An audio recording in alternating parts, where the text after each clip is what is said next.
learners, and welcome to this session.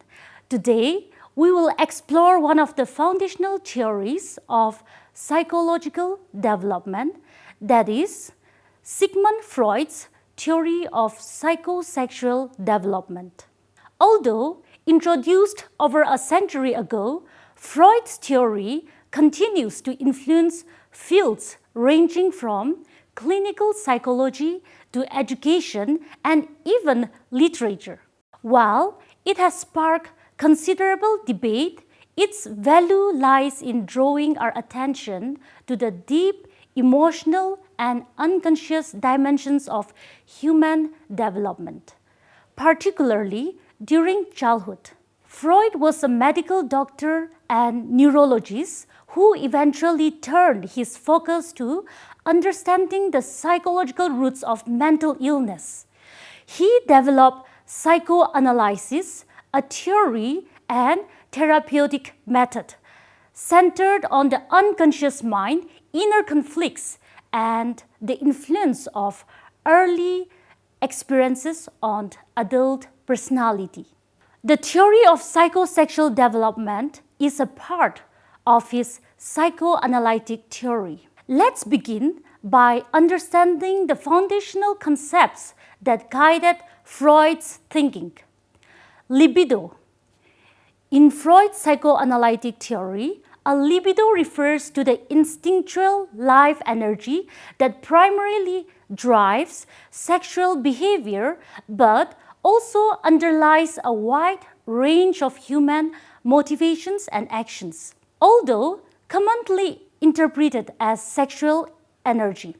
Freud used the term in a broader sense to encompass all forms of desire for pleasure, survival, and procreation. The libido is a dynamic force that fuels human development, especially during childhood.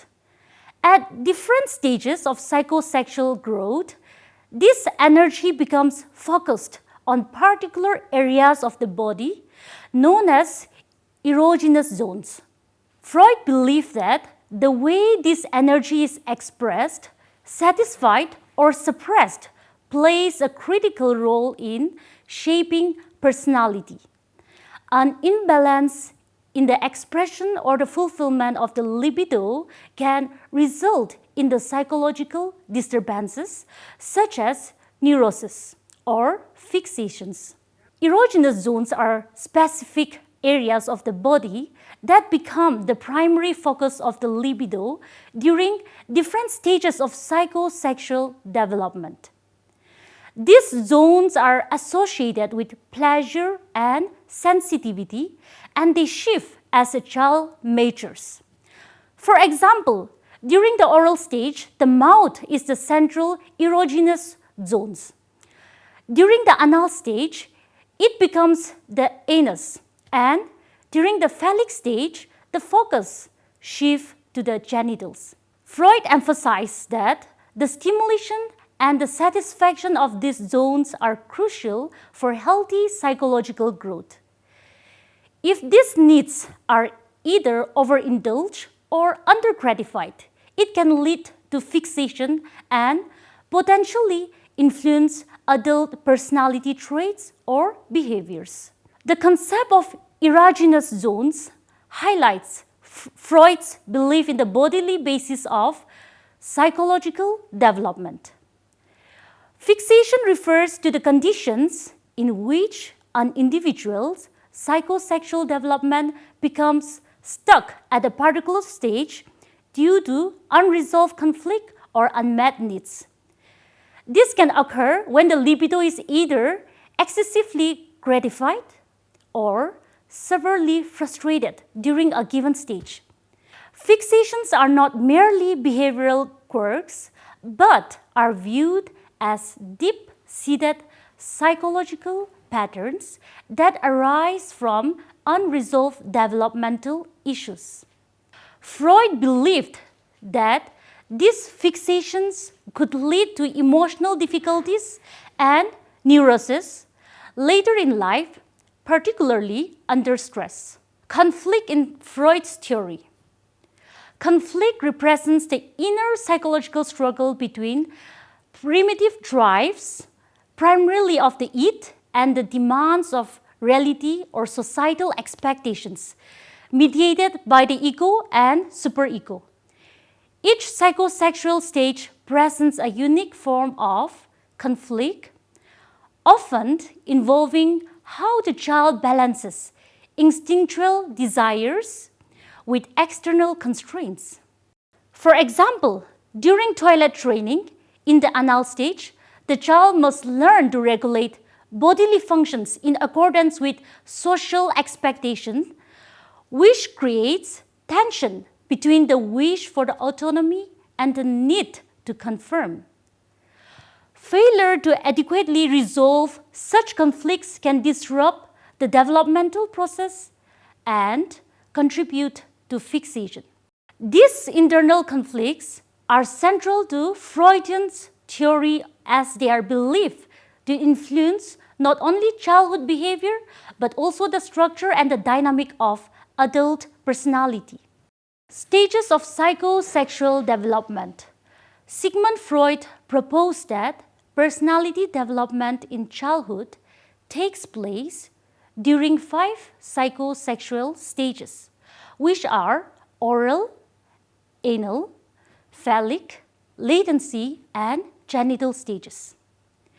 Each of the 5 stages in Freud's psychosexual developmental theory is linked to a specific age range, erogenous zone, and clinical consequences of fixation.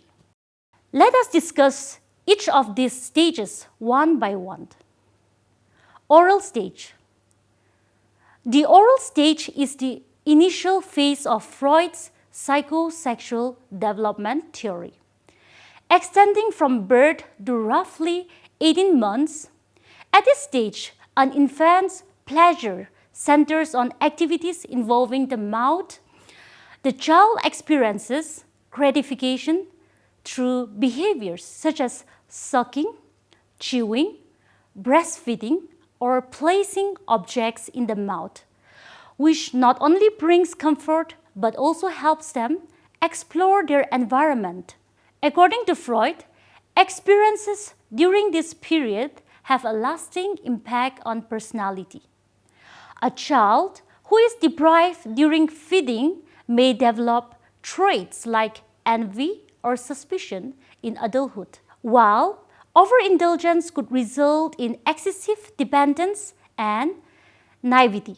Adults fixated at this stage may exhibit oral-oriented behaviors such as overeating, smoking, nail biting, or talkativeness, particularly when under emotional stress. Anal stage. This stage occurs between the age of 18 months and 3 years and centers on the anus as the focal point of pleasure. Children begin to find satisfaction in the act of defecation. Toilet training becomes a major developmental task during this period, as it represents the child's first major confrontation with external authority. The parental approach to toilet training can lead to different personality traits. A strict or early training process might foster an anal retentive personality marked by traits like neatness, rigidity, and stinginess. On the other hand, lenient training can result in an anal expulsive personality. Someone who is messy, generous, or disorganized. These adult behaviors are interpreted as extensions of early attempts to either retain or expel phases during toilet training. Phallic stage. The phallic stage occurs between the ages of 3 and 6. During this phase, the child's libido is focused on the genital region. Children begin to explore their own bodies, becomes curious about anatomical differences, and develop early understandings of gender identity. It is during this stage that Freud introduced these two highly controversial concepts, the Oedipus complex in the boys and the Electra complex in girls. According to Freud, a boy unconsciously desires his mother and sees his father as a rival, fearing punishment, particularly castration. The boy eventually resolves this conflict by identifying with his father, adopting his traits, and internalizing his moral standards, thus contributing to the development of the superego or moral conscience. The Electra complex, on the other hand, refers to a girl's unconscious desire for her father and her rivalry with her mother. Freud believed this stemmed from what he termed penis envy, which has been heavily criticized for its androcentric and reductionist view of female development. Nonetheless, the resolution of these complexes through identification with a same-sex parent is considered essential in forming gender identity and social norms. Latency stage. In the latency stage, sexual impulses are largely dormant. The child focuses shift to social, intellectual, and skill development. Friendships, education, and hobbies become the primary avenues for growth. Freud proposed that sexual energy is repressed and redirected into productive and socially acceptable pursuits. This period is marked by the strengthening of relationships, particularly with the same gender, peers, and the development of communications and learning skills. If emotional or academic difficulties arises during these stages, they may result in the future social withdrawal or feeling of inadequacy. Genital stage. The final stage of Freud's model begins at puberty and continues into adulthood. Here, previously dormant sexual desires reawakened, but unlike earlier stages, they are directed towards others in a mature and socially appropriate manner. This stage represents the emergence of adult sexuality and the capacity for intimate, reciprocal relationships. Individuals begin to explore their sexual identity, form romantic bonds, and channel their sexual energy into meaningful connections. Successful resolutions of earlier conflicts allows for a healthy sexual and emotional life. However, unresolved fixations from previous stages may manifest as sexual dysfunction or difficulty in maintaining relationships. Educational implications. Now that we have examined each stage, let us turn to the educational implications of Freud's theory. Although Freud's ideas were primarily designed for therapeutic settings, they offer valuable insights for educators, particularly in understanding students' emotional and behavioral development. One of the most practical implications is in recognizing that student behavior may be a reflection of deeper, unresolved, and emotional conflicts. For example, a child who is unusually dependent or seeks constant attention may be expressing an oral fixation. Similarly, a child who exhibits excessive neatness or resists authority may be showing a signs of unresolved anal stage. Understanding these patterns allows educators to respond with empathy rather than punishment. Freud's theory also underscores the importance of early childhood education. During the oral and anal stages, consistent caregiving, emotional warmth, and developmentally appropriate practices like gentle body training can help children form a secure foundation for future growth. Early childhood environments that are nurturing, predictable, and emotionally responsive can minimize fixation and promote healthy development. The phallic stage, which includes the formation of gender identity, highlights the role of educators in modeling inclusive and balanced gender roles. Children at this stage look up to adults for cues about how to behave and what roles to emulate. Teachers must be conscious of avoiding stereotypes and promoting equality. Positive identification with both male and female role models can foster well-rounded identities in children. During the latency stage, educational settings become even more central. Freud saw this stage as a time when sexual impulses are dormant and learning and socialization take precedence. Teachers should provide ample opportunities for collaboration, friendship building, academic engagement, and extracurricular involvement. These experiences can contribute to the development of self-confidence, discipline, and emotional resilience. In adolescence, corresponding to the genital stage, educators play a crucial role in guiding students through emotional maturity and relationship development. Comprehensive sex education, life skill training, and emotional literacy programs are particularly important during this period. Adolescents are navigating identity formation, hormonal changes, and interpersonal dynamics, and they need informed, supportive adults to help them make healthy, ethical choices. Freud's emphasis on the formation of the superego or moral conscience also carries important lessons for education. Schools should not only focus on academic learning, but also actively cultivate moral and emotional development. Activities that promote empathy, responsibility, and ethical reasoning help students internalize positive values.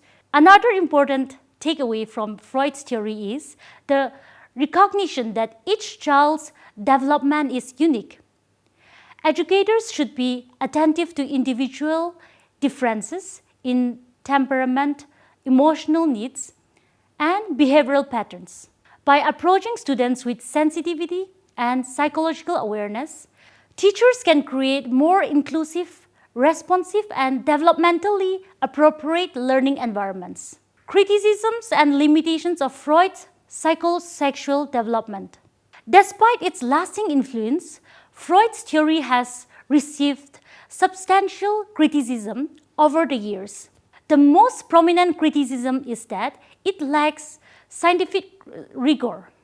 Many of Freud's concepts, such as the Oedipus complex, fixation, or the unconscious minds, are difficult to measure or verify through empirical methods. His theory is largely based on case studies, not large-scale research. Another major critique is Freud's emphasis on sexuality. Many psychologists argue that human development cannot be reduced to sexual drives alone. Emotional, social, cultural, and cognitive factors also play crucial role in shaping personality and behavior. Freud's theory has also been labeled gender-biased. His portrayal of female development, particularly through the concept of penis envy, has been widely challenged by feminist scholars for reflecting patriarchal assumptions and minimizing the validity of female experience. Furthermore, Freud's theory is culturally bound, rooted in the norms and values of early 20th century Europe.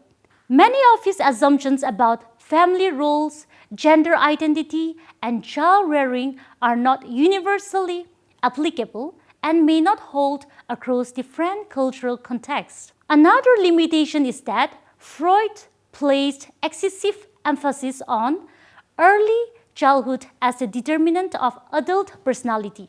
Contemporary research in developmental psychology supports the idea that significant growth and change can occur in adolescence and even adulthood.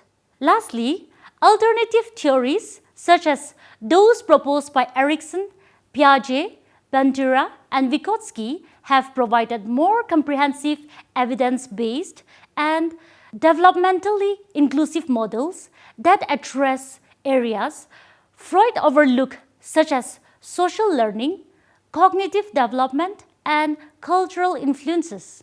In conclusion, Freud's theory, though controversial and often challenged, remains a seminal contribution to psychology. It invites us to think deeply about the emotional roots of human behavior and the impact of early experiences for educators. The theory provides a valuable lens to understand students' inner worlds and developmental needs. By integrating this awareness into teaching practices, we can help nurture both the intellectual and the emotional well-being of learners. Thank you for joining. I hope this session helped you understand the key concept of Freud's theory of psychosexual development and its relevance in understanding human behavior.